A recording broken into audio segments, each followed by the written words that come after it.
Ma, bakit hindi pa po kayo nagpapahinga? Unsisa nga ni Alora at nagunat nga ng kamay dahil sa pagod na sapagkat pagkatapos nga ng klase ay dumidiretso nga siya agad sa mall upang magtrabaho bilang isang cashier.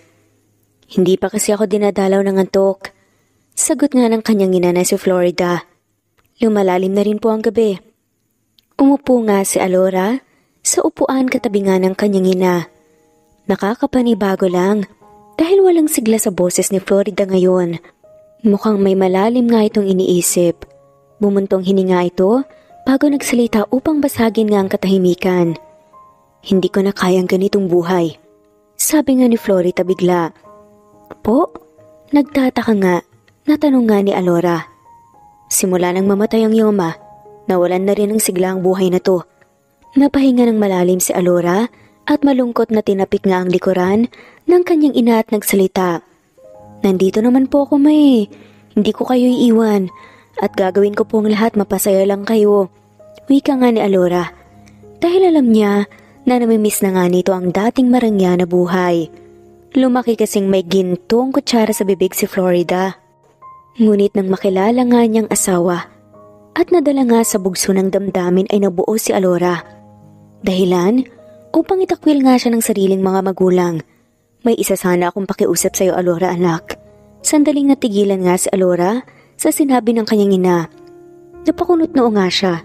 Ano po yun, ma? Tanong nga niya. Nakausap ko kasi ang kumari ko kanina at ang sabi niya ay may nahanap na nga siyang trabaho na malaki ang kitaan. Tuluyan na tayong makakaahon dito sa hirap at hindi mo na kailangan pang magtrabaho habang nag-aaral. Napakunot noo nga si Alora at tumingin sa kanyang ina na iniwas nga ang tingin sa kanya. Anong klaseng trabaho daw po yun, ma? Tanong nga ni Alora dahil iba ang kanyang kutob sa pahayag ni Florida lalo na't hindi man lamang siya nito magawang tignan. Bukas na natin pag-usapan. Magpahinga na tayo. Masyado nang malalim ang gabi. Wika nga ni Florida at nagkunwari pa nga itong dinadalaw na nga ng antok sa pamamagitan nga ng peking paghikab. Mauna na ako sa silid ko, anak.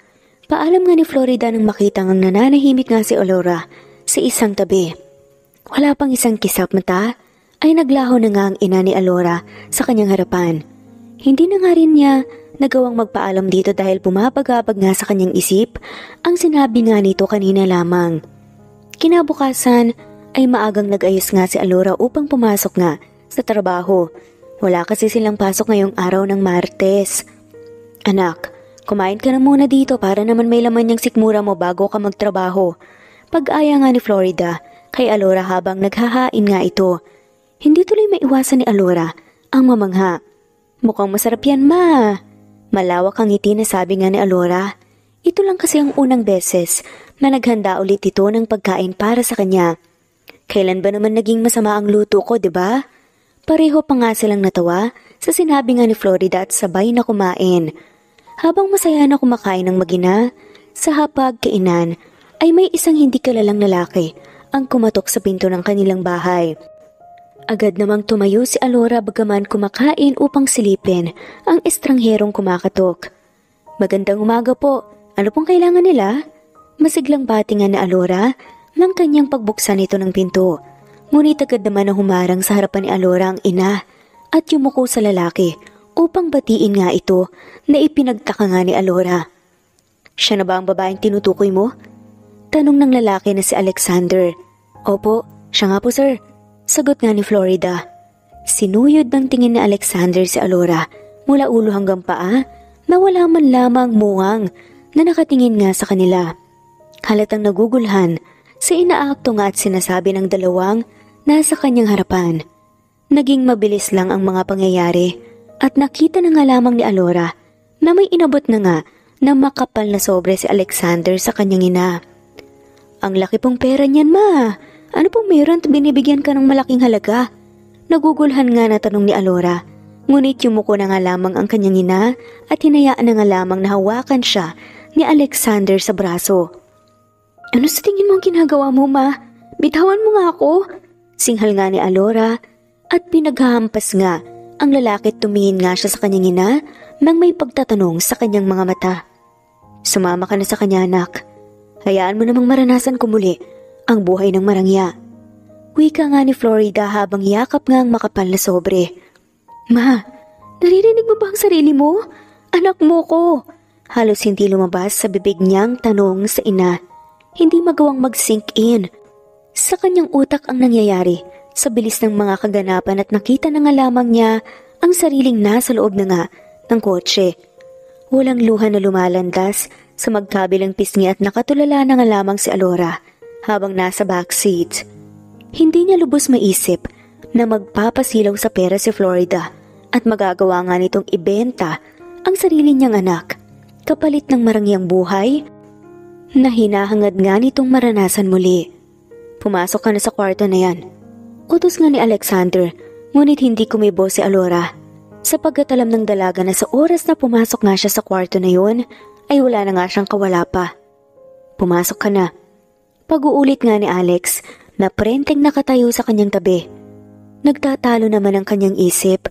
Huminga ng malalim si Alora at nanginginig ang mga kamay na pinihit nga niya ang seradura ng pinto.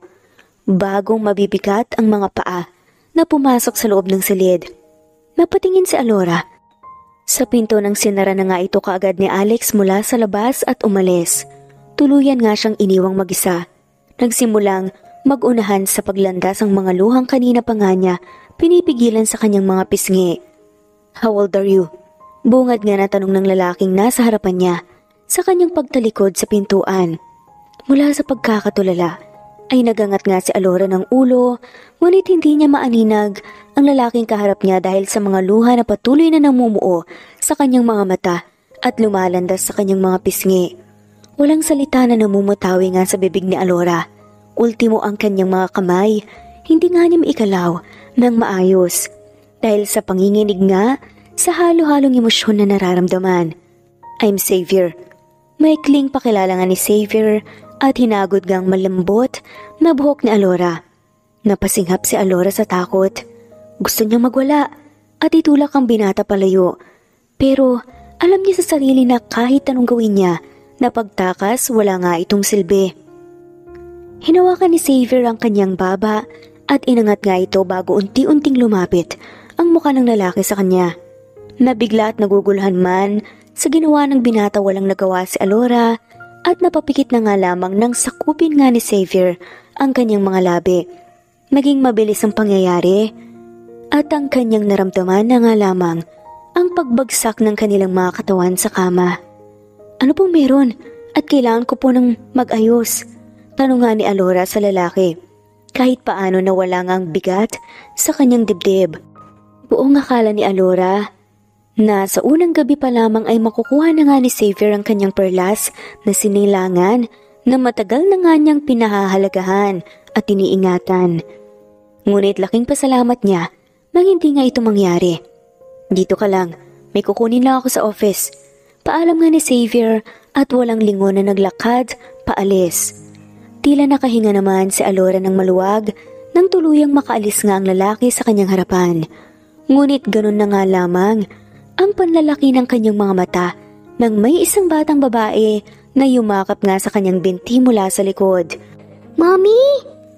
Masayang tawag nga nito na labis nga na ipinagtaka ni Alora. Excuse me po ma'am. Magalang nasabi ng yaya at hinawakan nga sa kamay ang batang babae, ngunit halos mapako nga ito sa kinatatayuan ng masilayan nga si Alora. Mommy, bakit ngayon ka lang po? Namiss po kita ng sobra. Saan ka po ba nagpunta?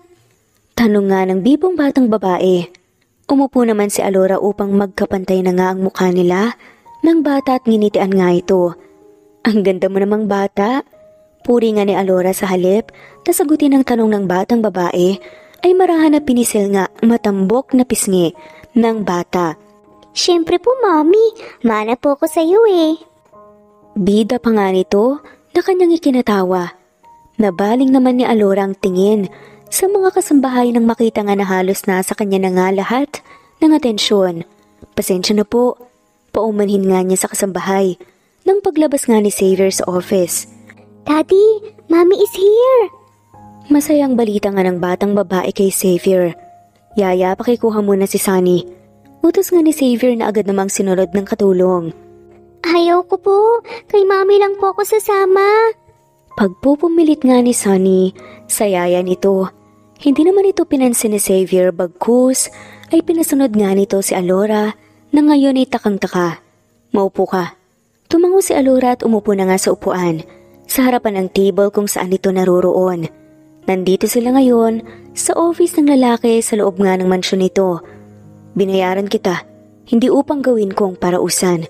Panimula nga ni Xavier. Tila may kumirot nga sa puso ni Alora dahil sa sinabi ng lalaki. Lingid kasi sa kaalaman nito na labag nga sa desisyon niya ang sariling pasya ng kanyang ina. Nandito ka upang maging ina ng anak ko. Tugtong ni Xavier habang nakaupo nga sa swivel chair. Wala po sa akin problema ang bagay na yun. Sa katunayan, pabor nga po yun sa akin pero nag-aaral pa po kasi ako ng kolehiyo. Paliwanag nga ni Alora. I don't care. Bayad ka na at wala ka nang magagawa ron. Ang gusto ko, ang dapat mong sundin at hindi ang nais mong gawin. Pwede ka pa rin namang mag-aral. Sabi nga ni Xavier habang nakatingin nga kay Alora na tila nagbago ang ekspresyon ng muka. Pero, no more buts, Alora. Ang trabaho mo lang ay maging mabuting ina ng anak ko. Ayaw mo ba nun? Imbes na katawan mo ang ibenta mo sa iba't ibang lalaki. Mauna na po ako. Putol na nga lamang ni Alora sa sasabihin ni Xavier at mabilis na tumayo at naglakad pa alis. Gusto mo ni Alora magalit at manlaban pero mas mainam na naitikom na nga lamang niyang bibig at tanggapin ang mga hinaing at panglalait ni Xavier sa kanya. Sapagkat wala naman siyang magagawa at naibigay na nga ang pera sa kanyang ina. Kanina pa tuluyang nakaalis si Alora sa office ni Xavier pero ang lalaki ay nanatiling nakatingin nga sa pinaglabasan nga nito ng pinto. I miss you, Vina. Wika nga ni Xavier. Kinuha niyang litrato ng asawa na nasa ibabaw ng kanyang office table at mariing napapikit nang maalala ang ginawang paghalik ni kay Alora ng gabi na yun. Mami, marunong ka po palang magtirintas ng buhok? Humahanga nga na sabi ni Sunny. Oo naman. Mahilig kasi ang kaibigan kong si Jasmine na galawin ang buhok ko. Kwento nga ni Alora kay Sunny na hindi nawawala ang lawak ng ngiti sa labi. Tara na po sa baba, Mami. I'm hungry na po eh. Pag-aya nga ni Sunny kay Alora. Tumayo naman si Alora at hinawakan nga ang maliit na kamay ni Sunny bago nilisan nga ang silid. Sakto naman na naabutan nga nila si Xavier na bagisang kumakain kaya nang makita nga ni Sunny ang ama ay agad itong yinakap ng bata. Daddy, nagugutom na po ako. Pagbibigay alam nga ni Sunny sa ama. Bahagya namang tumigil si Xavier sa pagkain at tinignan si Alora na nakatayo nga sa isang tabi. Do your job. Walang boses nga nasabi ni Xavier nang magtama ang kanilang mga tingin na agad naman niyang nakuha. Sunny, tara dito ka. Maupo ka dito. Susubuan kita ng pagkain. Ngumuso naman si Sunny at umiling. Ayaw ko po, gusto ko po si Daddy magsusubo po sa akin eh. Pagmamatigas nga ni Sunny, tila nawala naman ang gana si Xavier at pabagsak nga na binitawan ng kutsara. Sunny, pwede naman na ako na lang magpakain sa'yo. Gustong bumawi ng mami mo, diba? Kasi diba sabi mo matagal akong nawala? Ayaw mo ba nun? Hindi maiwasan ni Xavier ang mapatingin nga kay Alora nang sabihin nga ito ng babae. Thank you po, Mami. Mabuti ka pa po, pinapakain ako pero si Daddy hindi. Malungkot nga na bulong ni Sunny na hindi na nga nakatakas pa sa pandinig ng dalawa. Intindihin mo na lang ang daddy mo. Alam mo naman na medyo may pagkamasungit talaga yan eh. Bulong nga ni Alora kay Sunny na kinatawa nga nito. Anong pinag-uusapan niyo dyan? May otoridad nga ang boses na tanong nga ni Xavier dahil sa pagbubulungan nga ng anak nito at katulong na si Alora. Sabi po ni Mami sa akin kaya po palagi kayong galit kasi tumatanda ka na. Kwento pa nga ni Sunny. Muntikan pang matakpan ni Alora ang bibig ng bata ngunit huli na nga dahil nagsalubong na nga ang makapal na kilay ni Xavier. Diba Sunny, sabi mo sa akin, doon ka sa room mo kakain. Tara na ron para makakain ka na. Wika nga ni Alora at naglagay nga ng pagkain sa pinggan. Pero Mami, wala naman po akong sinabi na ganun sa'yo eh. Nakanguso na sabi nga ni Sunny. Meron, ikaw talaga? Ang bata mo pa pero nakakalimutan mo na. Wika nga ni Alora upang pagtakpan nga ang sarili. Yaya Madeline, pwede pong ikaw na lang po magdala ng food ko sa taas? Baka po kasi mahirapan po si Mommy. Pakiusap nga ni Sunny sa isa sa mga katulong nila. Tumanggi pa nga si Alora pero mapilit nga si Sunny kaya wala na nga rin siyang nagawa at naglakad na nga upang makarating sa ikalawang palapag nga ng bahay. Nakatalikod man ay ramdam ni Alora ang matalim na titig ni Xavier sa kanya kahit wala naman siyang masamang ginagawa. Salamat po. Pasasalamat nga ni Alora matapos ilapag ni Yaya Madeline ang pagkain ni Sunny. Walang anuman po yun, ma'am. Magalang na saad na nga lamang ng kasambahay na si Madeline. Po, naku, huwag niyo po akong tawaging ma'am. Katulong lang din po ako dito katulad niyo. Mahinang bulong nga ni Alora sa kapwa kasambahay. Kahit po pala sa ugali ay wala kayong pinagkaiba sa dating asawa ni Mr. Xavier. Nakangiti, ngunit mahina na sambit nga ni Madeline. Napakunot noon tuloy sa Alora at magalang na tanong nga nito, ano po ibig niyong sabihin? Kamukha niyo po kasi si Ma'am Vina na dating kabiyak po ng puso ni Mr. Xavier. Bulong pa nga ni Madeline. Gusto pa nga sanang tanungin ni Alora ito tungkol sa asawa ni Xavier pero nagpasya nga siya na umalis na nga lamang. Dahil sa kuryosidad ay may nag-udyok nga kay Alora na tanungin na nga lamang ang batang si Sunny na maganang kumakain ngayon. Sunny? Tawag nga niya sa bata. Hinaplos niya ang bagsak at medyo may kahabaan nga nitong buhok. Kain ka na rin po, Mommy, para po hindi ka po malipasan ng gutom. Wika nga ni Sunny. Umiling naman si Alora at pinanood kung paano maganang kumain si Sunny. Nakakalungkot lang isipin na lumalaki nga si Sunny na walang inang nagsisilbing gabay sa tabi nito. Sunny, pwede ba akong magtanong? Mahinahon na tanong nga ni Alora. Oo naman po. Mabilis na sagot nga ng batang si Sunny at uminom ng tubig. Kailan pa wala ang mommy mo? Tanong nga ni Alora na nagpabago nga ng ekspresyon ni Sunny. Malungkot itong yumuko at tila ba nawala ng gana. Biro lang, biro lang. Pagbawi na nga lamang ni Alora sa sinabi. Alam ko po na hindi ikaw ang tunay na mommy ko pero para pong pinagbiyak na bunga po yung mukha niyo eh. Sabi nga ni Sunny at yumakap nga sa bewang ni Alora. Please po, dito ka lang. Huwag niyo po akong iwan. Sumasamo nga, napakiusap nga ni Sunny. Tila nadurog naman ang puso ni Alora nang mapansin ang pagpigil ng luha ni Sunny sa mga mata. Alam ni Alora pero kusa nga niyang niyakap, si Sunny pabalik nga at hinalikan nga ito sa noo. Hindi pa man siya nagkakaroon ng anak, pero ramdam na nga niyang pagiging ina sa bata. Hayaan mo at simula ngayon, ako na muna ang magsisilbing mommy mo, okay? Magiliw na sabi nga ni Alora, kahit sa loob-loob niya, ay gusto na nga rin itong maluha at pinangako nga sa sarili na kahit kailan, hindi nga niya gagawin ang ginawa ng ina sa kanya sa magiging anak niya balang araw. Halaga po, maraming salamat po, Mami. Namimilog ang mata na sabi nga ni Sunny na kinatawa naman ni Alora. Lumipas ang sandali at naubos na nga ni Sunny ang pagkain nito at matapos kumain ng bata, naglaro nga muna sila na Alora sa silid ng habang nagkukulitan. Mula naman sa labas ay rinig na rinig nga ni Xavier ang hagik-gikan nilang dalawa. Tila ba musika ito sa pantinig nga ng lalaki.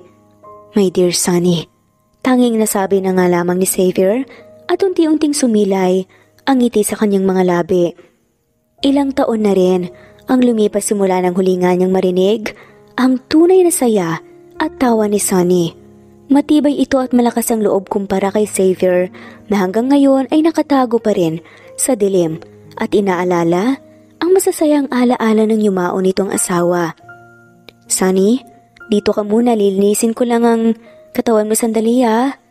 Usal nga ni Alora at kahit siya ay gusto na nga ring maligo sapagkat ramdam na nga nila ang panlalagkit dulot ng pawis dahil sa buong maghapon nga na paglalaro. Pakiramdam tuloy ni Alora ay napunan nga ang pagiging bata niya noon. Huwag mo masyadong pagurin ang anak ko. Seryosong sad nga ni Xavier na humarang nga sa kanilang harapan. Hindi naman po sa ganun. Masyado lang po talagang nag-enjoy si Sunny kaya tinutuloy po namin. Pagtatanggol naman ni Alora sa sarili. Si Sunny ba talaga? O ikaw? Rinig na rinig ko rin ang malakas mong halakak mula sa office ko. Masungit na wika nga ni Xavier. Natural, halos magkalapit lang naman ang office at kwarto ng anak niya. Bulong nga ni Alora. May sinasabi ka ba? Nakataas ang kilay nga na tanong ni Xavier nang mapansin na pabulong-bulong nga ang babae. Wala po. Sige po, lilinisin ko na po si Sunny para makapagpahinga na rin. Paalam na nga lamang ni Alora. Mommy, bakit ka pa masyadong magalang kay Daddy? Sabi po kasi sa akin ni Yaya, dapat po gumalang ka palagi sa nakakatanda. So, ibig sabihin po ba, matanda na rin po ang daddy ko? Inosente, natanong nga ni Sunny na hindi nakatakas nga sa pandinig ni Xavier. Piro lang po, Daddy. Tumatawa nga na sabi ni Sunny at tumakbo na nga papasok. Sa silid nito kasama nga si Alora dahil hawak nga nito ang kamay niya. Nagbibiro lang po ang bata at isa pa, kayong nakakatanda kaya kayo dapat ang umintindi. Saad nga ni Alora at humarang na nga sa harapan ni Sunny. Nakasiksik naman si Sunny sa likuran ni Alora habang hawak ang laylayan ng damit ng babae. Just call me Xavier.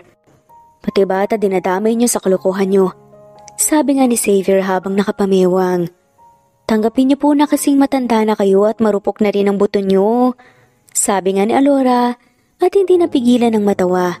Marupok pala, baka gusto mo daanin ko yan sa pagroromansa. Wala sa oras na natakpan nga ni Alora ang bibig ni Xavier at pinanlakihan nga ito ng mata. I'm just kidding. Huwag kang umasa na gagawin ko yun sa'yo. Hindi kita type. May panunuya pa nga nasabi ni Xavier at inalis ang kamay ni Alora sa bibig nito. As if namang papayag ako kahit pa ang bayaran na babae malabo na pumatol sa matandang katulad mo, no? Ganti nga ni Alora at binuhat nga si Sunny papasok sa loob ng banyo upang linisin ang katawan nito. Mami, totoo po ba na matanda na po si Daddy? Pogi pa naman po siya eh. Saad nga ni Sunny nang makapasok nga sila sa loob. Madalas sa panahon ngayon, kung anong linis ang panlabas na anyo ng isang tao, kasing dumi naman ito ng panloob nila. Saad na nga lamang ni Alora. Po? Nagtataka na tanong ni Sunny at kumamot na nga lamang sa ulo dahil hindi nga niya naintindihan ang sinasabi ni Alora. Nako, huwag mo nang alamin. Paglaki mo, saka mo malalaman ang ibig kong sabihin. Tumango naman si Sunny. Matapos linisan nga ni Alora ang katawan ni Sunny, ay pinatulog na nga rin niya ito. Nais pa nga sana ni Sunny na sa tabi na nga siya nito matulog pero nagpaalam muna siya na maliligo. In fairness, mayaman talaga ang lalaking yun ah. Sabi nga ni Alora habang naliligo. Ngayon lang kasi na napagtanto at natuon ang atensyon sa paligid. Isang mansyon ng bahay ni Xavier at isa yung karangalan para kay Alora. Kung nasaan ka man ngayon ma, hiling ko lang na nasa maayos kang kalagayan. Tahimik na pagdarasal nga ni Alora. Ito nga siguro ang kanyang kapalaran sapagkat pagkakamali lang siya at hindi dapat nabuo. Kung hindi lang dahil sa kanya, ay hindi sana ito itinakwil ng mga magulang nito. Ano ka ba, Alora? Huwag mo ang sisihin ang sarili mo. Parang baliw nga, nakausap nga ni Alora ang sarili. Kahit na ilang beses pang sinabi sa kanya ng kanyang ama noon na hindi niya kasalanan ang lahat, hindi pa rin maiwasan ni Alora na sisihin ang sarili tuwing nakikita na nalulungkot at dumaranas nga ang kanyang ina ng kahirapan. Pinagpatuloy na nga lamang ni Alora ang paliligo hanggang sa siya ay tuluyan na ngang matapos habang si Xavier ay sinilip nga ang anak nitong si Sunny. Good night, baby. Malambing na wika nga ni Xavier at hinalikan nga sa noong mahimbing na natutulog na si Sunny. Hindi sanay si Xavier na ipakita ang tunay na emosyon kahit pa sa sarili nitong anak. Madalas man magalit at maging masungit si Xavier sa anak nito ay mahal na mahal niya ito. Inayos muna ni Xavier ang kumot ni Sunny at tuluyan na nga ring nilisan ng silid ng bata. Tulog na kaya ang babaeng yun? Tanong nga ni Xavier sa sarili matapos tignan ang suot nga nitong relo. Baka nga tulog na. Sabi nga ni Xavier at akma na nga sanang aalis pero napatigil nga nang marinig ang boses ni Alora na kumakanta. Sinubukan ni Xavier na pihitin ang saradura ng pinto nito at laking gulat nga niya nang hindi ito nakasarado. Kababaeng tao pero hindi man lang naglalak ng pinto. Sabi nga ni Xavier at tuluyang pumasok sa silid. Alora, tawag nga ni Xavier at sinara nga ang pinto kasabay ng pagbukas ng pinto ng bathroom. Halos manlaki ang mata ni Alora nang makita si Xavier at hindi napigilan ang pagsigaw at sa gulat hindi sinasadya na madulas siya at mabitawan ng towel na nagsisilbing saplot ni Alora sa katawan. Hey, are you okay? Alerto na tanong naman ni Xavier at mabilis ang mga paa na lumapit kay Alora. Ngunit katulad ng dalaga ay halos manlaki rin ang mga mata nito. Tumalikod ka. Singal nga ni Alora at kahit masakit ang balakang ay kinuha nga nito ang towel at muling inilagay nga sa walang saplot niyang katawan. I'm sorry. I didn't know naman naliligo ka pala. Paumanhin nga ni Xavier at napalunok. Napasapo na nga lamang si Alora sa kahihiyan at pagkadismaya. Ngayon ay tunay na nga na wala nang maipapamukha pa si Alora kay Xavier dahil halos lahat nakita na nga nito. I almost forgot. May gagawin pa pala ako sa office. Pagbasag nga ni Xavier sa katahimikan at walang lingon na naglakad na nga paalis. Napayo ko na nga lamang si Alora at mahinang napahampas na nga lamang sa noo. Ngayon, hindi na nga niya alam kung paano kakausapin si Xavier. Ngayong wala na nga siyang maitatago pa dito. Matapos ang pangyayari na yun, ay naging maayos pa nga rin ang pakikitungo ni Xavier kay Alora.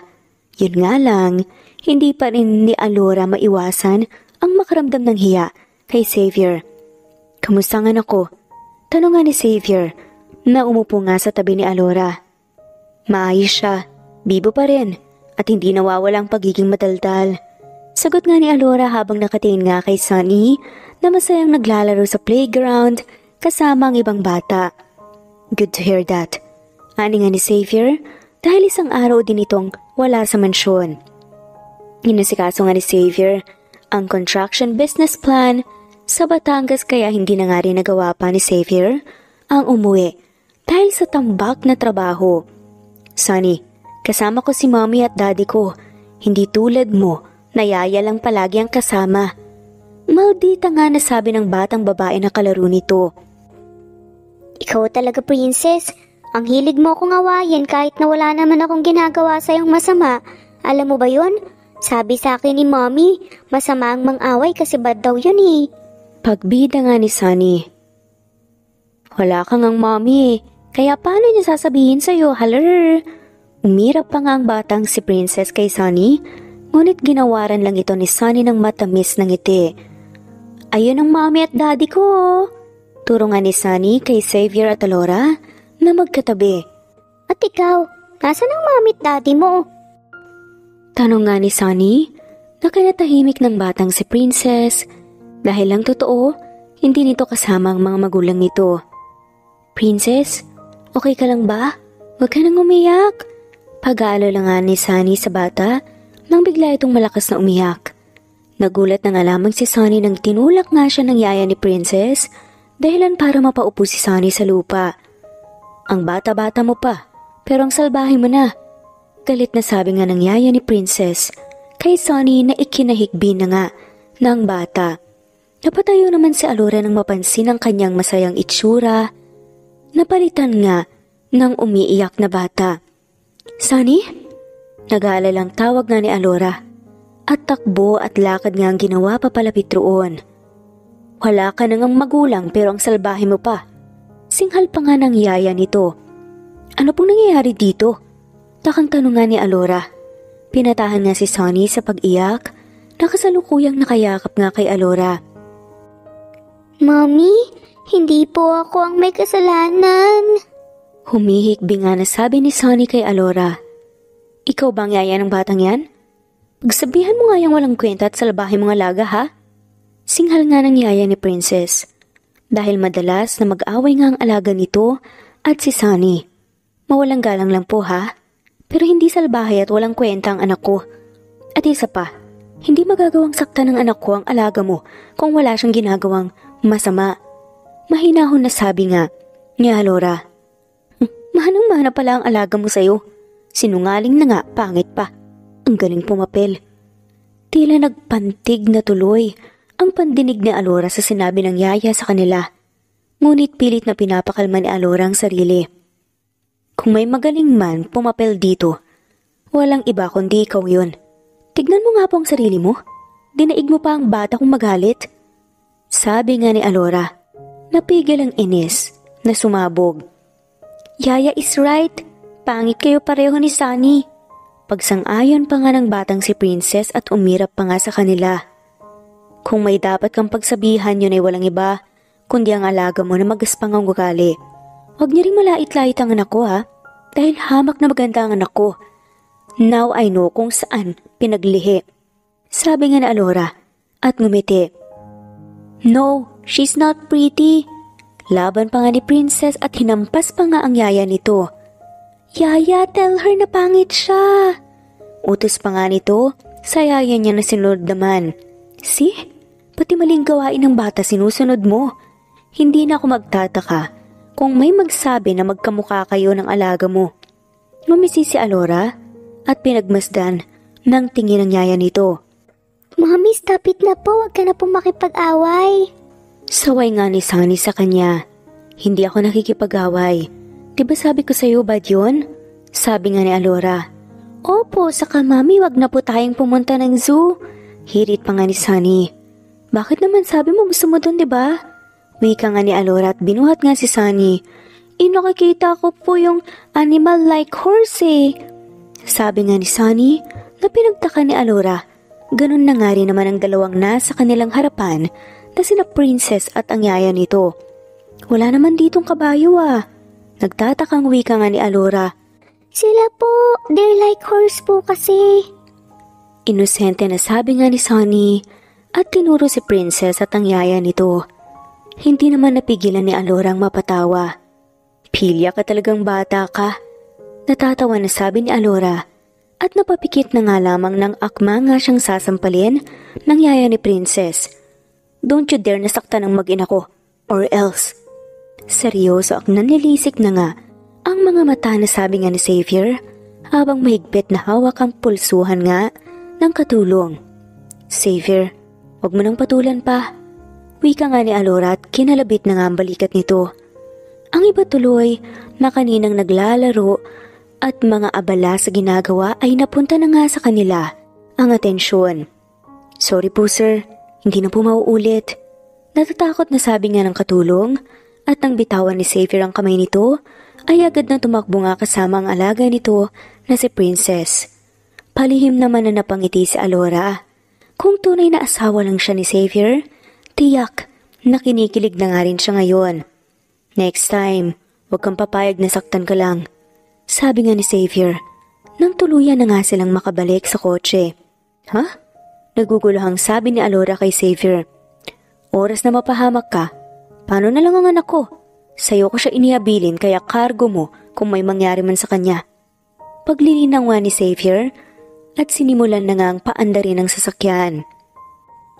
Huwag mo pong awayin si Mommy, Daddy. Pinagtanggol lang naman po niya ako kanina eh. Nakanguso na sabi nga ni Sunny sa ama. Whatever. Sagot naman ni Xavier at tahimik na nag-drive. Hindi na nga rin nagtangka pa si Alora na makisabat dahil tama naman ito. Isa lang siyang hamak na inainahan ni Sunny at ang obligasyon lang naman talaga niya ay protektahan ng alaga at wala nang iba pa. Mommy, okay ka lang po? Tanong nga ni Sunny. Nagtinignan nga siya sa backseat. Oo naman. Sagot ni Alora at ngumiti bago muling binaling nga ang tingin sa labas. Naalala niya si Jasmine. Kamusta na kaya ito ngayon? Wari niya at hinahanap nga siya nito. Naging mabilis lang din ang biyahe at tuluyan na nga rin silang nakarating sa mansyon. Good afternoon po, Mr. Xavier. Bati ka ng katulong na lalaki. Good afternoon. Madalas na bati naman ni Xavier habang buhat ang mahimbing na natutulog nga na si Sunny. Nakatulog na nga ito sa biyahe kanina dahil sa pagod sa paglalaro. Hindi naman ito natuyuan ng pawis dahil may dala nga si Alora na pamalit na damit. Ako nang bahalang magdala kay Sunny sa taas. Pagbibigay alam ni Xavier nang mapansin nga si Alora sa tabi nito na naghihintay. Sige, sagot ni Alora at hinayaan na nga lamang siya na dalhin ito sa silid. Nakatunga nga lang si Alora sa baba habang pinapanood ang mga katulong na may kanya-kanyang ginagawa. Habang ang driver naman ay nasa garahe. Mabuti pa matulog na lang muna ako. Sad nga ni Alora at pumunta na nga sa kanyang silid. Bahagya pa nga na sinilip ni Sunny bago tuluyang pumasok sa sariling silid. Mukhang may bagyo. Wika nga ni Alora sa sarili matapos isara ang bintana dahil sa lakas ng hangin at ulan. Tanghali pa lamang pero parang gabi na nga dahil sa dilim ng paligid. Inayos muna ni Alora ang higaan at humiga nga sa malambot na kama. Parang kailan lang, wala nga siyang pahinga sa pagtatrabaho at pag-aaral pero ngayon, heto siya, nakahiga sa malambot na kama, may maayos na tirahan at nakakakain nga ng 3 beses sa isang araw. Kung ano man po ang plano niyo sa akin, palagi niyo po akong samahan sa lahat ng laban. Sambit nga ni Alora at minulat ang mga mata nang may marinig nga na katok mula sa pinto. Baka si Xavier na naman yan. Bulong nga ni Alora at inayos na nga muna ang sarili bago binuksan ang pinto. Ate Honey, ikaw pala. Wika nga ni Alora dahil akala niya si Xavier nga ang bumungad sa kanya. Pinapatawag ka ni Mr. Xavier sa silid ni Sunny. Nakangiti na sabi nga ni Honey kay Alora na isa rin katulong sa mansyon. Ganun ba? Sige, pasabi pupunta na lang ako. Saad nga ni Alora na agad sinunod nga ni Honey. Sinigurado muna ni Alora na nakasarado na nga ng maayos ang mga bintana bago tuluyang umalis at pumunta nga kung saan nandun si Sunny. Tulog na pala siya. Bakit mo pa ako pinatawag? Tanong nga ni Alora. Nothing. Nais ko lang humingi ng paumanhin sa nasabi ko kanina. Masyado lang mainit ang ulo ko, kaya ganun. Saad nga ni Xavier. Wala yun. Sagot naman ni Alora at lumapit na nga sa bathroom nang mapansin na may nagkalat doon na laruan. Ako nang bahala kay Sunny, baka may gagawin ka pa. Sabi nga ni Alora at sinimula na ngang ligpitin ang mga kalat. Umiling naman ang lalaki. No, it's okay. Tapos na rin naman ako tulungan na kita dyan. Voluntaryo nga ni Xavier at tinulungan na nga siyang ilikom ang ibang laruan na nagkalat sa sahig. Kaunti lang naman to. Saad nga ni Alora at nagpunas naman ng kamay pero halos mapatalon na nga siya nang makita na pilit sinasara ni Xavier ang shower ngunit mukhang sira na nga ito. Hala! Taranta na sabi nga ni Alora at tinulungan na nga ito.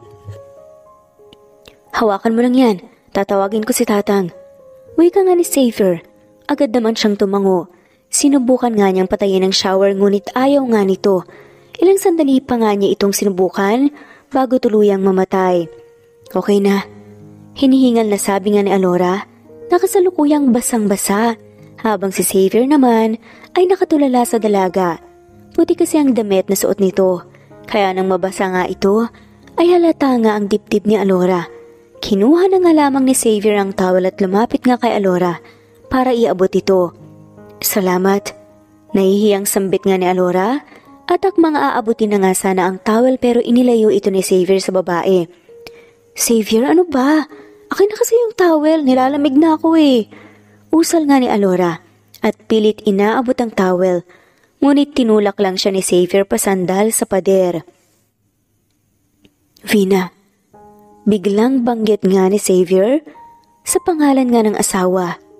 Sabi naman ni Alora, hindi ako si Vina, si Alora ako. Sabay niyakap ang sarili gamit ang braso nang makaramdam na nga talaga ng lamig. Kusang nilagay ni Xavier ang towel sa katawan ni Alora at tinitigan nga ito. Habang malapit ay lalong niyang nakikita kay Alora ang asawa niyang si Vina. I miss you. Biglang sambit tuloy ni Xavier, para bang nasa mahimbing na panaginip. Hindi nga ako si Ma'am Vina, Xavier. Pag-uulit nga ni Alora, ngunit imbes na makinig, ay hinapit lang ni Xavier ang bewang ni Alora, palapit sa katawan nito. Xavier, mahinang sabi ni Alora, nang malapitan na matitigan nga ang mukha ni Xavier. Tama nga si Sunny, gwapo ang ama nito. At yun ang hindi niya maikakaila. Parang wala sa wisyo na hinayaan nga niya si Xavier na muling idikit ang mga labi sa kanya. Si Sunny, sabi niya na Alora, nang maalala na nasa silid nga sila ng bata at kahit anong oras ay pwede nga itong magising at makita sila agad. Don't mind her, sabi na nga lamang ni Xavier sa pagitan ng kanilang magkalapat na labi. Let me guide you, bulong pa nga nito. Pinuhat nga ng lalaki si Alora at niyakap ang bias nito sa kanyang bewang habang patuloy na sinisiil ng malalim na halik. Gustong sapakin ni Alora ang sarili dahil pakiramdam niya ay nalalasing nga siya sa mga halik ni Xavier, ngunit pilit niya itong nilalabanan upang bumalik sa katinoan. Dumako nga ang labi ni Xavier sa leeg ni Alora at kapwa naglakad upang isarang pinto. Malamig ang panahon ngunit naibsan yun ng init na nararamdaman nila para sa isa't isa. Daddy! Tila natauhan nga ang dalawa nang marinig ang pagtawag ni Sunny mula sa labas at pagkatok nga nito sa pinto. Yes baby, I'm here. Sagot nga ni Xavier habang ang kamay ay nasa bewang ni Alora na ngayon ay namumula na nga ang magkabilang pisngi. I'm sorry, I thought. Okay lang. Putol ni Alora sa sasabihin ni Xavier at mahinang tinulak nga ito palayo sa kanya. Dito ka muna. Ako na ang bahalang makipag-usap kay Sunny. Wika nga ni Alora at umiwas na nga nang tingin ng mapansin ang umbok ni Xavier sa gitna ng hita nito. Yes, you're right. Tumalikod na nga si Xavier at hinayaan si Alora na tuluyang makalabas ng bathroom. She's cute. Natatawang sabi ni Xavier nang maalala ang pagiging inosente ni Alora. Nung una ay si Vina ang nasa isip niya. Ngunit nang halikan nga niya si Alora, ay doon niya napagtanto na hindi ito ang asawa. Subalit pinagpatuloy lang niya dahil aminin man niya o hindi, nagugustuhan na nga niya si Alora. I'll be back for a meeting. Paalam nga ni Xavier at ginulong ang buhok ni Sunny.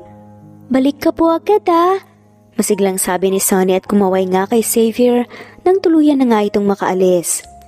Mami, tara na po sa labas, ikutin po natin tong company ni Daddy. Pag-aya nga ni Sunny kay Alora. Pero baka magalit si Daddy mo. Alangan na sabi naman ni Alora. Hindi po yan, promise. Paninigurado nga ni Sunny, kaya wala na nga siyang nagawa pa kundi ang pumayag. Hi Sunny!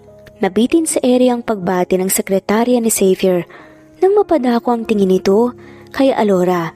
Good morning po, bati ni Alora at ngumiti ngunit ang sekretarya naman ay halos malagutan ng hininga. Ate Lovely, hindi po siya ang tunay na mami ko, pero siya na po ang mami ko ngayon. Sabi nga ni Sunny sa sekretarya. Nakakunot nga ang noo na sinipat na ni Lovely nang tingin si Alora.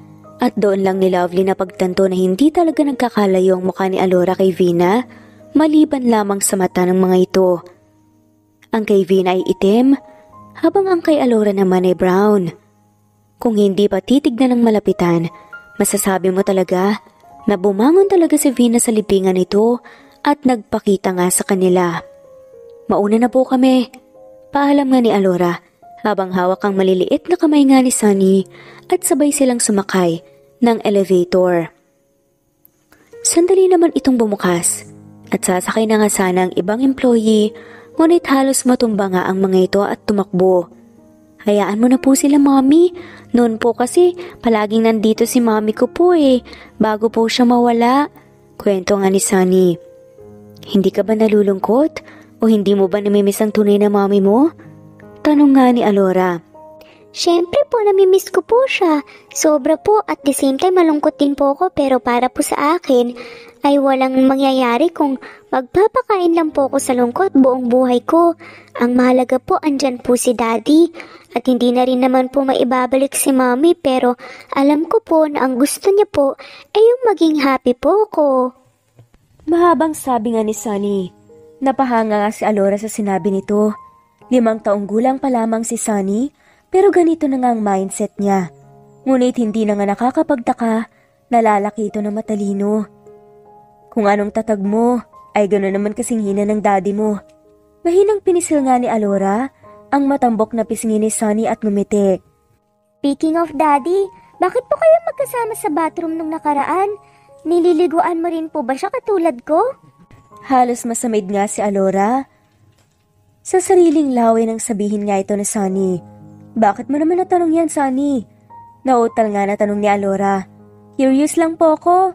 Sagot naman ni Sunny at bumukas nga ang elevator. Tara na, Sunny. Saan mo ba gustong pumunta? Maraming department sa bawat floor ng company ng daddy mo. Paghihiba nga ni Alora ng usapan. Kahit saan po. Malawak ng ngiti na sabi ni Sunny dahil ito ang unang beses na makakagala nga siya sa kumpanya ng kanyang ama. Sige, basta hawak ka lang sa kamay ko para hindi ka maligaw, okay? Tumango naman si Sunny bilang sagot at sinimulan na nga nilang libuti ng kumpanya. Madalas nagugulat at natatakot ang mga nakakasalubong nila pero walang sawa na tinutulungan nga siya ni Sunny magpaliwanag. Masaya lang sila sa ganoon at patuloy na nagkakasundo. Napapalapit na nga lalo ang loob ni Alora sa bata at ganun din si Sunny kay Alora. Mami!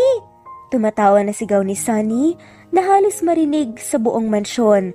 Lalapit na si Mami!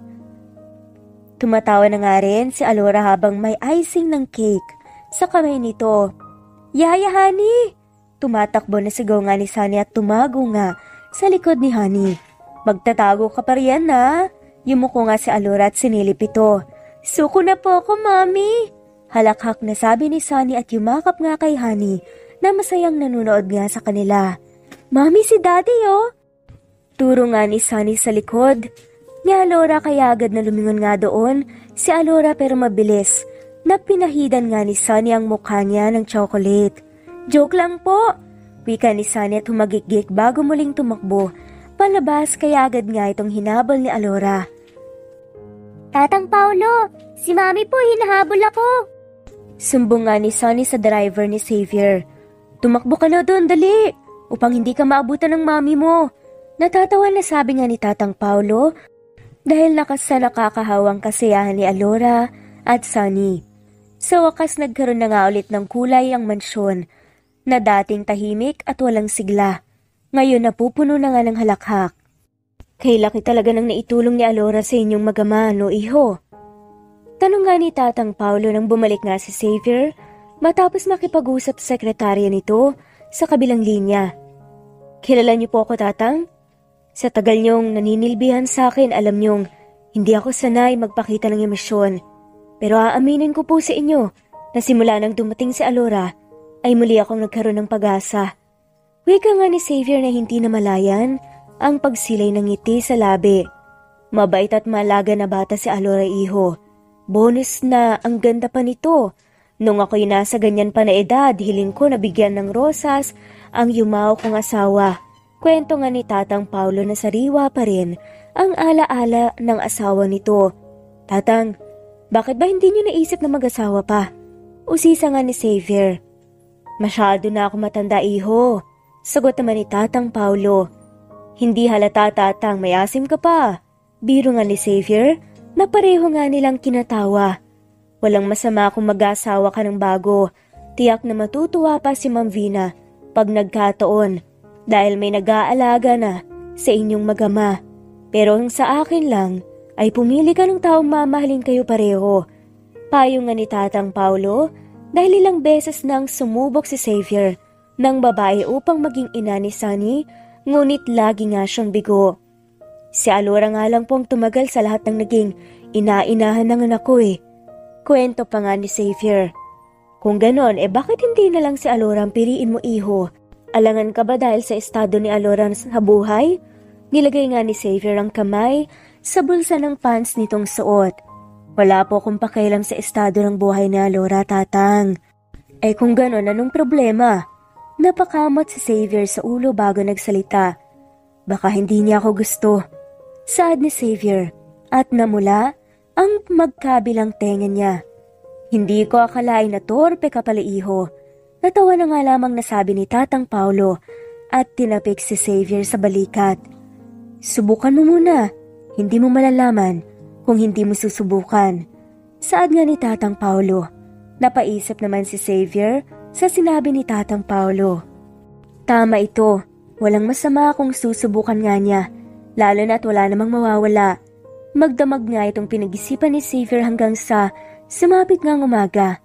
Maagang naligo si Xavier at pumasok sa kumpanya. Balak ni Xavier na ayain si Alora mag-dinner date mamayang gabi. Hi! Napalingon si Alora sa kanyang tabi nang magsalita ang isang estrangherong lalaki. Hello, maikling bati nga pabalik ni Alora at pinagpatuloy ang paglalakad. Pwede ba kitang tulungan magdala ng mga yan? Tanong nga ng lalaki. Hindi. Okay lang, magaan lang naman ang mga to eh. Wika nga ni Alora habang dala ang pinamili nga sa palengke.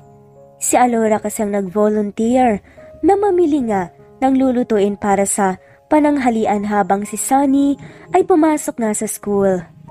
Kahit na, hindi pa rin bagay sa kagaya mo ang magdala ng mga ganito. Usal nga ng lalaki, tinagaw nga ang dala niya. Hindi ko kailangan ng tulong mo at isa pa, sino ka ba? Pagtataka nga ni Alora. I'm Jackson. Pagpapakilala naman ng lalaki. Anong kailangan mo, Jackson? Medyo matari na tanong nga ni Alora. Na hindi man lamang nasilaw sa itsura ni Jackson. Wala, gusto lang kitang tulungan. Hindi mo lang alam pero kanina pa kasi kita pinagmamastan at sinusundan mula sa malayo. Pag-amin nga ni Jackson. Alora, ikaw ba yan? Gulat na tanong naman ni Brandon. Ako nga, bakit? Walang emosyon na tanong nga ni Alora sa lalaki. Long time no see. Ilang buwan ka lang namang walang paramdam sa amin at ultimo sa school. Hindi ka na nga pumapasok eh. Wika nga ni Brandon at ngumisi na tumingin sa katabi nito. Ito na ba ang pinalit mo sa akin? Nakangisi nga na tanong ni Brandon na kinairap nga niya. As if namang laging tayo, Brandon, no? Tumabi ka nga. Nababanas ako sa pagmumukha mo. Masungit na saad nga ni Alora. Akma pa nga sana siyang hahawakan ni Brandon, pero mabilis nga itong pinigilan ni Jackson. Pare, gumalang ka naman sa babae. Kita mo naman na ayaw niya sa'yo, di ba? Kaya wag mo nang pilitin. Wika nga ni Jackson na kiniinis ni Brandon. Alam mo ang pakilamero mo. Kilala mo ba ako, ha? Hindi, pero wala akong balak na kilalanin ka. Sagot nga ni Jackson na kinatawa nga ni Alora. Akma na nga sanang susugudin nga ni Brandon si Jackson, pero mabilis nga itong napigilan ni Jackson. Huwag kang padalos-dalos sa galaw mo, pare. Hindi mo rin kilala kung sino ako. Sabi nga ni Jackson at pabaliya na binitawan nga si Brandon. Tara na, Jackson. Hayaan mo na yung kumag na yan. Pag-aya nga ni Alora at nagsimula na ngang maglakad papalayo. Palagi bang nangungulit sa'yo yun? Tanong nga ni Jackson. Noon lang. Pero ngayon lang ulit kami nagkita. Hayaan mo na siya. Sasakit ang ulo mo doon. Wika nga ni Alora. Masaya silang nag-uusap ni Jackson habang naglalakad pero nagulat si Alora nang matanaw si Xavier sa hindi kalayuan na madilim nga ang muka. Bakit nandito yung lalaking to? Kala ko ba pumasok to sa kumpanya? Bulong nga ni Alora. Ha? May sinasabi ka ba? Tanong nga ni Jackson. Wala.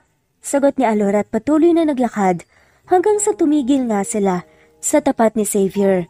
Bakit nandito ka? Tanong nga ni Alora. Ikaw dapat ang tanungin ko niyan, Alora. Bakit nandito ka at kasama mong lalaking yan? Galit na tanong nga ni Xavier na lalong ipinagtaka ng babae. Xavier? Banggit ni Jackson sa pangalan ng binata na muntikan pa nga nitong hindi makilala kung hindi lamang ito inalis ang suot nitong black shades. Ang late nga naman talaga ng mundo. Kamusta ka na, pare? Ang tagal nating hindi nakita. Kumikislap ang mga mata na tanong ni Jackson kay Xavier. As you can see, I'm doing fine. Malamig na tugon nga ni Xavier at hinigit nga si Alora palapit sa tabi nito. Ang kanina namang masayang mukha ni Jackson ay tila nawalan nga ng kulay nang gawin ito ni Xavier. Magkita na lang tayo sa susunod, Jackson. Sad nga ni Xavier na hindi pa rin nagbabago ang emosyon. Pero pare, teka lang. Saan mo dadalhin si Alora? Pagtataka ni Jackson. I am her husband. Sagot nga bigla ni Xavier at parang sako ng bigas na binuhat si Alora. Hoy Xavier, ano ba? Bitawan mo nga ako, nakakahiya. Untag nga ni Alora pero parang wala itong naririnig. Kahit nga ang mga pinamili ni Alora ay hindi na nga niya nagawa pang kunin. Ano ba, Xavier? Singhal nga ni Alora na hindi makatiis nang isakay nga siya nito sa sasakyan. Why? Kunot noong tanong nga ng lalaki. Anong why? Sumusulpot ka na lang basta-basta at binuhat mo lang naman ako bigla nang walang dahilan. Nahihibang ka na ba? Sumasakit ang ulo na sabi nga ni Alora. Bakit ba galit na galit ka? Dahil ba mas gusto mong kasamang lalaki yun kaysa sa akin? Tanong nga ni Xavier at kinuyom ang kamao. Oo, sagot ni Alora ngunit napatigil nang mapagtanto ang sinabi nito. Ha? Pagtataka ni Xavier. I'm here dahil lang sabi ng katulong umalis ka sa mansyon. I'm just worried na baka kung saan ka pa pumunta at iniwan mo na kaming magama. Sabi nga ni Xavier at bumuntong hininga. Bakit ka naman gagawin yun? Balik tanong nga ni Alora at kumalma na nga rin. Hindi naman sumagot si Xavier at sa halip ay kinuha ang bouquet sa backseat at inabot nga yun kay Alora. Ano to? Tanong nga ni Alora na may pagtataka. Bouquet, sagot naman ni Xavier. Malamang bouquet ito, ang ibig ko lang sabihin para kanino? Nagtataka na tanong nga ni Alora. Para sa'yo, syempre. Maikling sagot nga ni Xavier at binuhay ang sasakyan. Lihim naman na napangiti si Alora at inamoy nga ang bouquet. Ayaw niyang kiligin pero yon ang nararamdaman niya. Good morning, kasing ganda mo ang sikat ng araw. Puri nga ni Xavier kay Alora, isang umaga. Alam mo bolero ka talaga, ang aga pa oh. Wika nga ni Alora at tinuro ang pagsikat ng haring araw. Bakit? Masama bang purihin ko ang pinakamagandang babae na nasa loob ng mansyon na ito? Balik tanong nga ni Xavier at bumangon na nga sa pagkakahiga. I love you. Nakangiti na sabi na nga ni Xavier. Napangiwi naman si Alora at napakamot na nga lamang sa ulo. Alam kong mahal mo rin ako, Alora. Kaya wag ka nang tumanggi pa. Mataas nga ang kumpiyansa na sabi pa nga ni Xavier. Pasalamat ka. Napalapit na rin ang loob ko kay Sunny. Dahil kung hindi, hanggang crush lang talagang tingin ko sa'yo. Sabi nga ni Alora.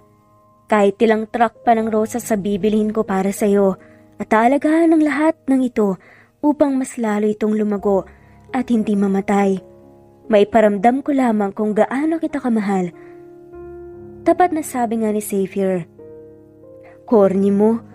Wika nga ni Alora pero kinikilig naman siya. Binato nga ni Xavier ang hawak nga nitong unan. Corny? Bakit ka nagbla-blush? Tukso nga ni Xavier at tumayo na nga bago niyakap nga.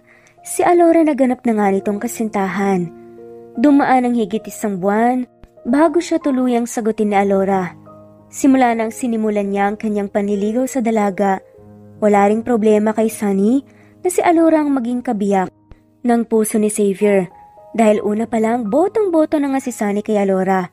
Palagi mong tatandaan na hindi kita minahal dahil sa kamukha mo si Vina. Minahal kita dahil sa pagiging totoo mo sa lahat. At naging sanhi ito para unti-unti kitang matutunang mahalin.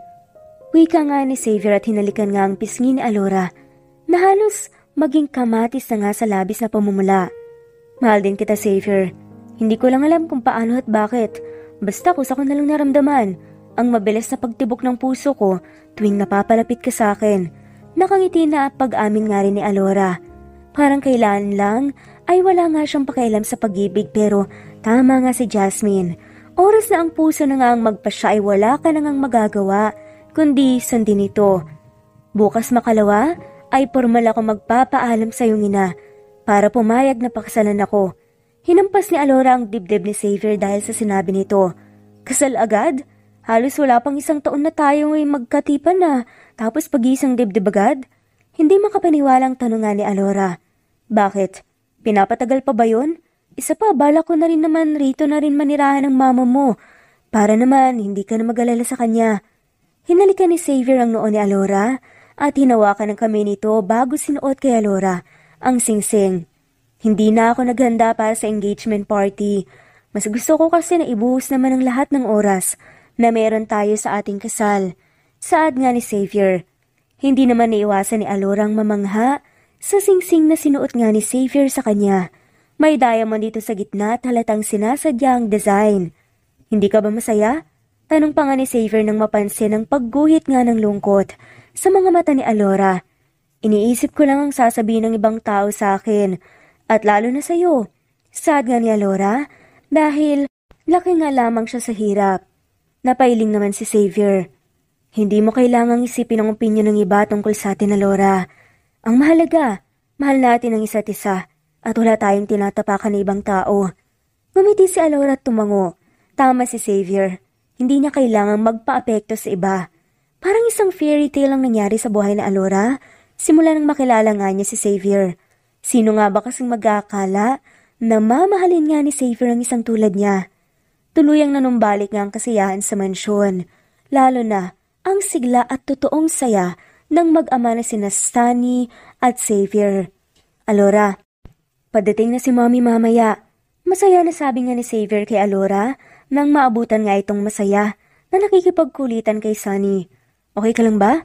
Umupo si Xavier sa tabi ni Alora at tinakbayan nga ito bago binuhat nga si Sunny. Kung may ibang makakakita sa kanilang gawi, tiyak na masasabi nga nila na isa silang masayang pamilya. Medyo kinakabahan at natatakot lang ako. Pag-amin naman ni Alora. Mabait naman po si Grandma, Mommy, so don't worry po. Pagbibigay lakas loob nga ni Sunny kay Alora.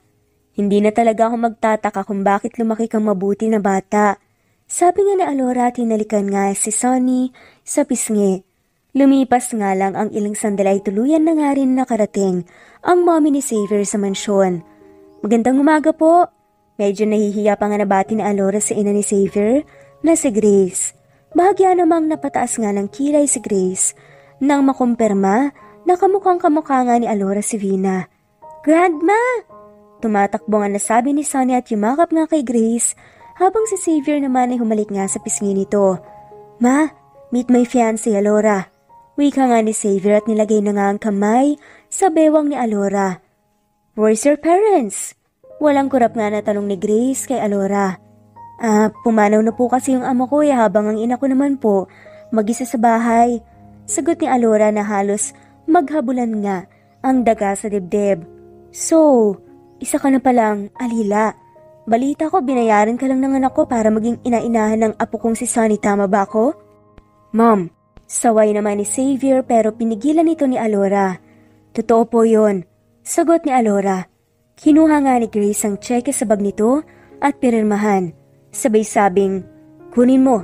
Utos nga ni Grace kay Alora. Ha? Bakit po? Nagtataka na tanong nga ni Alora, ngunit imbes na sagutin ay hinagis lang ni Grace ang cheque sa mukha ni Alora. Yan, ang nababagay sa mga hampas lupa na kagaya mo. Kung iniisip mo na papayag ako na maging parte ng pamilya ko ang isang gold digger na katulad mo, pues nagkakamali ka. Walang preno ang bibig na sabi nga ni Grace. Mama, ano ba? Saway naman ni Xavier sa kanya. Umalis ka sa mansyon na to kung ayaw mo na ako mismo ang magdala ng gamit mo sa labas. Utos nga ni Grace at ngumisi ng walang atubili na umalis nga si Alora sa harapan ni Grace at umakyat sa ikalawang palapag ng hagdan upang kunin ang kanyang mga gamit. Mommy! Habol nga ni Sunny kay Alora. Ano na naman bang pakuluto, Mom? I thought nag-usap na tayo. Pigil lang sigaw na sabi nga ni Xavier sa ina. Ang nais kong masusunod, Xavier. Sa ayaw at sa gusto mo, aalis ang hampas lupa na yan. Wika nga ni Grace. Mahal ko po si Alora, Mom. Mahal namin siya ng anak ko. Hindi sa lahat ng oras palaging gusto mong masusunod. Sinasagot mo na ako? Sinabi ko na nga ba't hindi magandang impluensya ang babaeng yan sa'yo eh. Malamang pati rin kay Sunny. Singhal nga ni Grace sa binata. Matapos sampalin ang kanang kamay nga ni Xavier. I'm done, Mom. Tapos na akong magpakontrol sa'yo. At kung nais mong palayasin si Alora, sasama ako. Sasama kaming magama sa kanya. Matapang na saad nga ni Xavier at tumalikod. Sige, subukan mong umalis at talisan kita ng mana. Lahat lang naman ng mga pinaghirapan mo ay parang bula na maglalaho. Mark my words, son. You know me. Saad pa nga ni Grace. Hindi mahalaga sa akin ang pera, Mom. Mas pipiliin kong maging ako kaysa sa kahit na anong yaman dito sa mundo. Matapang nasabi ni Xavier at kinuha nga rin ang lahat ng gamit, ganon din si Sunny. Mawalang galang na po, pero bago po ako umalis, nais ko po lamang na sabihin na hindi ako hampas lupa at talong hindi pera ang habol ko sa anak nyo. Mahal ko po si Xavier at talong lalo na si Sunny. Alis na po ako. Sabi nga ni Alora at yumuko bago naglakad, pero wala pang ilang hakbang na nagagawa si Alora, ay mahigpit na nga siyang nahawakan ni Xavier sa braso. Sasama ako, Alora. Sasama kaming mag-ama mo. Saad nga ni Xavier at hindi na nga hinintay pa na magsalita si Alora. Hinikit niya si Alora pasakay ng sasakyan kasama ang anak nitong si Sonny. Xavier, hindi mo kailangan gawin to. Nag-aalalang wika naman ni Alora.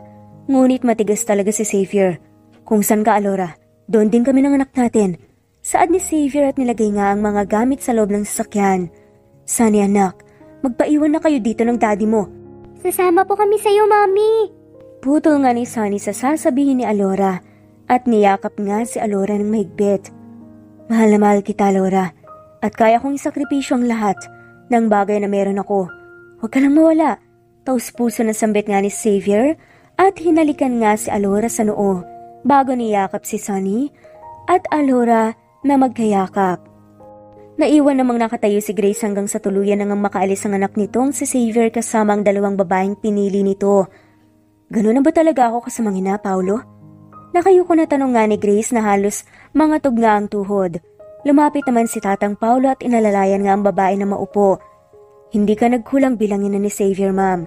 Napasobra ka lang at dumating sa punto na pati sariling kaligayahan ng anak mo ay pinagbawalan mo na rin. Wika nga ni Tatang Paulo. Iniisip ko lang naman po ang kapakanan ng anak ko at ng apo ko. Saad nga ni Grace at hindi napigilan nga ang pagluha. Hindi lubos maisip ni Grace na darating nga siya sa ganitong punto.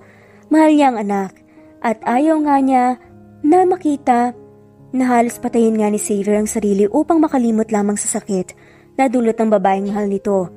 Desisyon niyo po na paalisin sila, pero kung ako ang tatanungin, mainam na nga rin po yun upang mapatunayan nga ni Alora na hindi lang yaman ang habol niya sa inyong anak. Pero kilala ko po siya. Mukhang hindi po siya ganong klase ng babae. Saad naman ni Tatang Paula at inalo nga si Grace upang patahanin nga ito. Lumipas nga ang 2 taon at nanatili si Xavier sa piling ni Alora. Nagpasya nga sila na sa probinsya ipagpatuloy ang buhay at nagsimula ng bago. Tinutuon ni Grace ang sinabi nito kay Xavier pero malaking tulong yun kay Xavier dahil doon niya na-realize na hindi madali ang buhay, pero masarap sa pakiramdam na kahit simple lang ay masaya at payapa at nagsusumikap. Xavier, tama na munang pagsisibak ng kahoy. May bisita tayo sa bahay. Pagbibigay balita nga ni Alora kay Xavier bago pinunasan ng pawis nito. Bisita? Wala akong inaasahan na bisita na darating sa bahay. Wika nga ni Xavier at tinalikan nga ang kamay ni Alora. Basta tignan mo na lang. Maligo ka na rin pati, ang baho mo na kasi. Sambit nga ni Alora na kahit ang totoo ay mabango pa rin si Xavier at hindi nawala ang pagkakisig nga nito bagamat pawisan. Gusto mo lang akong makasiping eh, tukso nga ni Xavier. Asa ka? Asik nga ni Alora kay Xavier at ngumuso. Ang buntis ko talagang asawa palagi na lang galit. Natatawa na sabi nga ni Xavier at mabilis na hinalikan si Alora sa labi bago hinaplos ang tiyan ni Alora na medyo may kaumbukan na nga.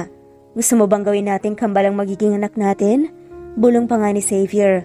Magtigil ka nga riyan. Tara na doon sa loob at tiyak ako magiging masaya ka. Pag-aaya nga ni Alora at sabay silang pumasok sa loob. Ma'am? Gulat na banggit nga ni Xavier ng masilayan ng ina na masayang kinakausap nga ang 6 na taon na si Sunny. Long time no see, son. Napatigil sa pag-uusap ang dalawa at parehas na napalingon sa dalawa sa gawin ng mag-asawa na sina Xavier at Alora. I miss you. Pigil ng luha pa nga nasabi ni Grace nang masilayan siya nito. Ngunit pawisan, mahigpit nga nitong niyakap ni Xavier. I'm sorry, Mom. Paumanhin na nga lamang ni Xavier at pinatahan ng ina. Tiyak na walang makakapantay at makakatiis na ina sa kanilang anak. Sabi nga nito, nang may ngiti sa labi na nasa likuran nga ni Alora, ang mangiyak-ngiyak rin at niyakap ang anak. Ang duga niyo naman po. Kayo po may kayakap tapos ako wala. Nakanguso nga na sabi ni Sunny na kanilang kinatawa. Mom, magkakaroon na ulit kayo ng panibagong apo. Proud na wika nga ni Xavier. Tinapik naman ni Grace ang braso ni Xavier at tumango. Matagal ko nang alam yun, anak. Pero ngayon lang ako nagkaroon ng lakas ng loob na magpakita sa'yo. Sabi nga ni Grace at tumingin kay Alora. Ngumiti naman si Alora at tumango. Simula nang umalis sila ay lumipat na nga sa probinsya Patago nga si Alora at Sunny na nakikipagkita kay Grace upang malaman kung ano ang kanilang kalagayan. Hindi naman humingi ng kahit na anong tulong si Alora mula nga kay Grace. Bagkus ay nagtiyaga nga sila Xavier upang maitaguyod ang kanilang pamilya sa sariling pagsusumikap. Tama na ang drama. Magbihis ka na Xavier dahil tayo na lang ang hinihintay ng paris altar ng simbahan. Sabi nga ni Grace at tumayo. Kanina pa po ako. Handa. At si Xavier na lang po ang hindi. Sagot nga ni Alora. Hindi niya naman agad sinabi sa akin eh. Kumamot nga ng ulo na sabi ni Xavier at agad na naghanda nga upang maligo para sabay-sabay na nga silang pumunta sa simbahan. Matagal na kayong nagsasama pero kinakabahan ka pa rin. Natatawa na sabi ni Grace sa anak. Hindi na nga nagawa pang makasagot ni Xavier nang bumukas ang pinto ng simbahan at bumungad nga si Alora na naglalakad habang suot nga ang magandang wedding gown matapos maglakad ang mga abay. Hindi nga napigilan nila Xavier at Alora na mapaiyak. Tahimik lang na naglalakad nga si Alora habang hanggang sa tuluyan nang makalapit sa tapat ng altar kung saan naghihintay si Xavier. Alam ko nga alagaan mo ng mabuti ang anak at magiging apo ko, kaya kahit na anong mangyari, huwag mo silang pababayaan. Madamdami na sabi nga ni Florida. Ang ina nga ng babae at inabot nga ang kamay ni Alora kay Xavier. Makakaasa po kayo, sabi naman ni Xavier matapos ngang pahidin ng panyo ang luha nito. You're so gorgeous. Puri nga sa kanya ni Xavier. Hindi ka pa rin nagbabago, likas na gwapo ka pa rin. Pambobola naman ni Alora at ngumiti nang mag-umpisa na nga ang pagdiriwang nga ng kasal. Hanggang sa matapos ito ay puro kasiyahan lang ang mababakas sa mukha ng mag-asawa. I love you, Mrs. Villafuerte. Sad na nga ni Xavier habang sumasayaw sila sa gitna at sinasabayan ng malamyos na musika. I love you too so much. Wika ni Alora at pinikit nga ang mata nang sakupin nga ni Xavier ang labi ni Alora sa harapan ng lahat ng bisita. Daddy, tama na po yan. Kanina mo pa po nikikis si mommy ko eh. Nakasimangot na sabi naman ni Sunny na pumunta pa nga sa gitna ng stage. Nagsaselos ka na agad sa daddy mo, nak? Natatawang tanong ni Alora nang buhatin nga ni Xavier si Sunny. Opo, nakanguso na sabi ni Sunny. Wala ka naman dapat na ikaselos kasi love na love kayo pareho ni mommy. At nang magiging kapatid mo, sabi nga ni Alora at humarap nga nang lumapit nga ang mga cameraman sa harap nila. Smile! Sabay-sabay na sabi ng mga ito kaya't ubod ng lawak silang ngumiti na puno ng pagmamahal. Hindi man sila maagang pinagtagpo ni Xavier ng tadhana, pero hindi yun naging hadlang upang hindi maiparamdam ni Xavier kay Alora ang tunay na pagmamahal. Ganap nga talaga na hindi basehan ng oras o estado sa buhay. Mahirap man o mayaman pagdating sa pag-ibig. At para kay Alora at Xavier, hindi natututunan ng pagmamahal kung kaya't hindi ito nararapat na ipilit at madaliin sapagkat ito ay kusang darating sa atin. Shoutout po sa mga sumusunod. At dito Lavina na nga po Galang, nagtatapos ang Ilumina, kwento. Flor Maraming Xiao, salamat po. Flor Cabrera, Jesus Huntilia, Jenjen, Christine Tagasling, Emily Borac, Mercy Villantes, Daisy Tualia, Lalita Matibag, Jeyo, Nora, Richelle Henon, Jana Chong, Mercy Villantes, Carmelita Mendoza, Imelda Valencia, Lucy Sensil, Juliet Panlilio, Romana Gorospe, PH Mats, Lavina Galang de Jessica Rose, Cecilia Ramos, Sola, Scope Mobile, Anna Vencer, Jocelyn Tansing, Lorna Netom, Diana Malyari, Teresita Schmid, Miriam, Kuya Atok, Merlin Baroza, Dina Miguel, Nilda Hansor, Mirna Josue, Erlinda Chong, Anita Aquino,